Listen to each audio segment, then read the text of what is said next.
Hello, hello, my friends. A picture frame has the function of exhibiting an idea. A picture frame keeps the subject inside of its borders and immerses the viewers into the mind of the artist. Hello, I am Valentina here. Today, I am going to create beauty with pictures frames and picture subjects. These days, we don't have to um, hang the artwork with a frame anymore. It's just not necessary.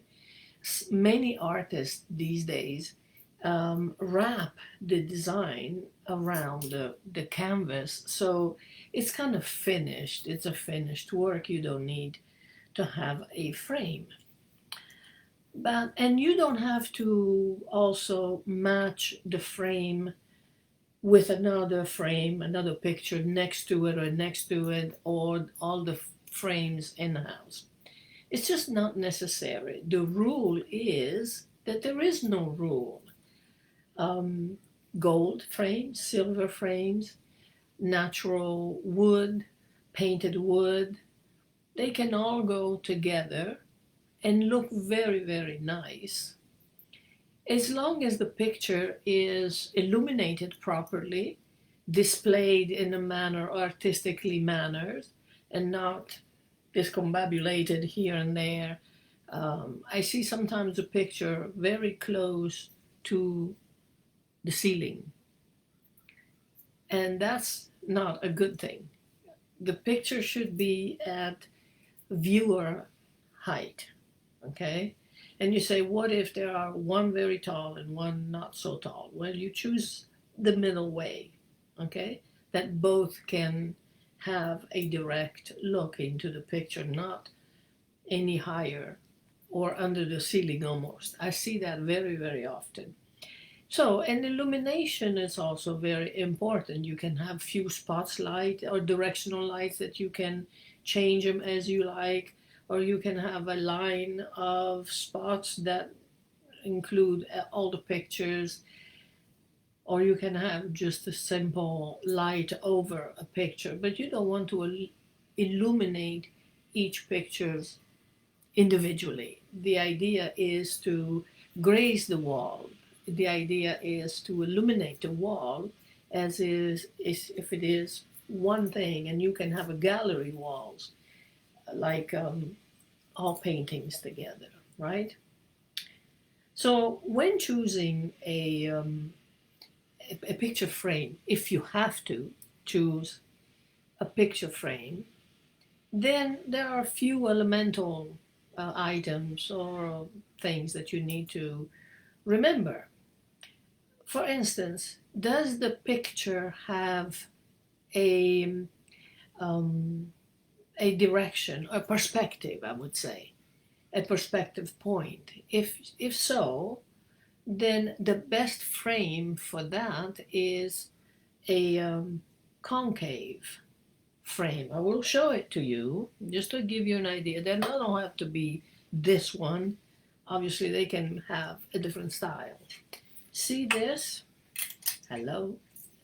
This one is concave. You see the, okay, I will put it in a way that you can see it. See? Up above.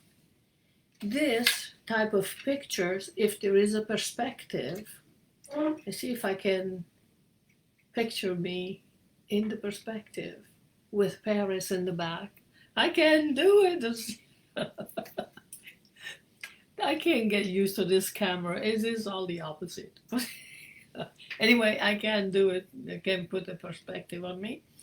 Anyway, this will lead the viewer into the perspective, this kind of frame, okay? It can be antique, modern, whatever you like. The other perspective, you might want to think, I mean, a frame that helps a perspective is something like this that might have, hold on, might have some designs that lead you in.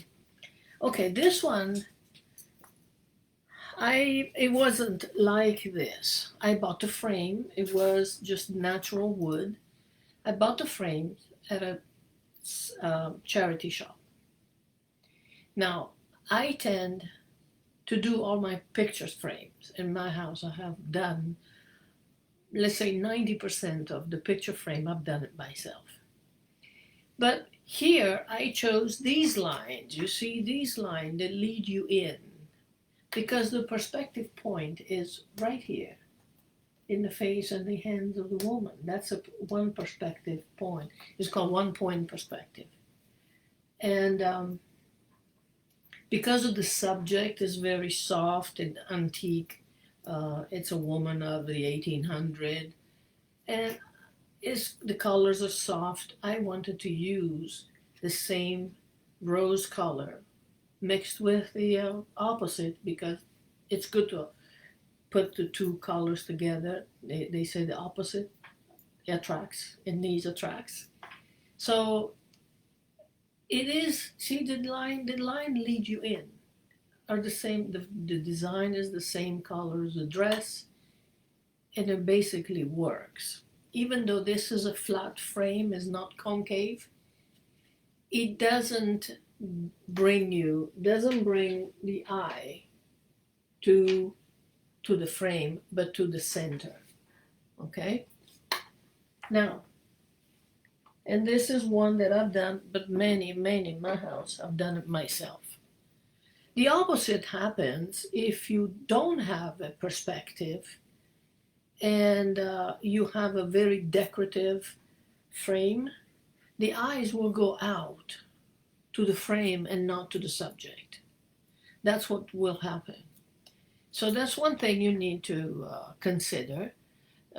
Consider the perspective points of the subject and the type of frames. Of course, you can have anything you want, but as I said, you don't have to match things to the decor of the house, and you don't have to match it to each other, to all the paints, to all the frames you have. But now, I want to give you a few tips on the subjects. I have seen people covering their walls with family pictures, whether they are alive or dead, doesn't matter. Walls full of people. First of all, I was into that situation once with a client who the male wanted his family in a gallery wall. And she didn't want any part of that because she didn't get along with them. So what do you do in cases of that, in that sort of situation? I kind of convinced him that his people would look better in his studio. But, I had to find a way to soften the argument because she really didn't want this family in her face every time she passed through that corridor. So, if you have this idea of having a family member on the wall, just make sure you have it in one corner only and not spread out throughout the house. Secondly, if people are dead, don't display them because dead people in the pictures only add a sadness to the house and a melancholy. That type of every time you pass through that picture, you see that person and you might wish he was here again. It's not a good feeling, and it actually doesn't keep you in company. It is best, though, if you want to remember a person, to have some object around the house that you can use every day, or you can see every day. Something that you can display on your desk, something in the kitchen that you want to use, and that your ancestor, whoever it might be, used it in his or her life. That, I think, it's a better way to show um, how you remember that person, by using their personal objects. And it is good to have them around it, because those people will keep on living with you every day. And that's much better. So, we go to museums to see people of the past that have made some mark in this life. We go to museum to see them. And I think that's the best way to appreciate dead people. Not that all the family needs to be in the museum, I'm not saying that. But it is best not to have them around, because they do give a sense of melancholy, and you don't want to feel like that. You don't want to feel sad every day. Other subjects that I would suggest not considering to hang in the house are a picture of fires, something burning. Something burning is not like a crackling fire in a fireplace where you see maybe kids around, or toys, or Christmas decoration. It's a different. The burning fire is very bad energy for the house. Anything fire that burns is bad, is a bad energy. And also shipwrecking, or uh, stormy waters. Um, what else could it be? Like crying kids, old women that cry in a picture, or different people. Everybody cries. Crying people are not good. And war scenes. Okay, war scenes are the worst. So those are the subject I would never consider having in my house, hanging on the walls. And I have seen them in people's houses. And I have struggled to tell them, take that down and replace it with something pleasure. So that's one thing I won't do. Of course, why do you think we see stormy water and shipwrecking and in museums? Somehow they look better in the museum than they would look in your home. Okay? Uh, Basically, this is all about the pictures. And one thing, please don't forget that at least once a month, pictures need to be, it's not enough to dust them in the front. The back is just as important, because that's where all the creatures stops and nest. So if you clean the back, you will have a good energy. At least once a month, every 2 months, clean the back of the pictures. And that will not destroy the subject inside of the pictures, okay? That's another thing. It will not create something that will damage the picture in the front. So, these are my tips for today, how to create beauty with art. I mean, art is supposed to be making you feel good every time you look at it. It's supposed to be making your house elegant and very personal. You can get prints. Art doesn't have to be expensive. It's just like dressing up. Dressing up doesn't have to be expensive, as long as you know how to make it sophisticated, elegant, accessorize it well.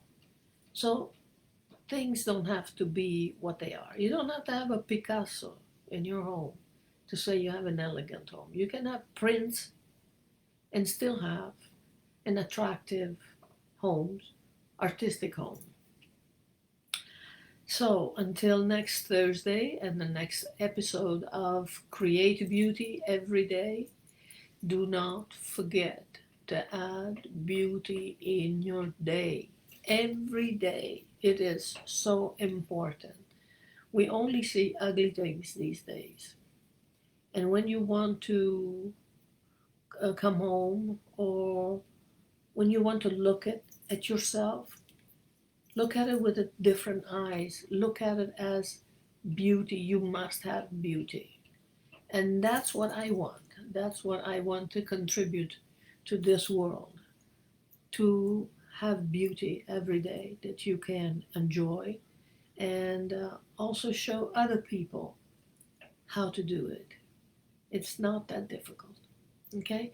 Until next Thursday, the new episode of Create Beauty Every Day. Thank you for being here. Thank you for watching. And as usual, peace, love. Bye.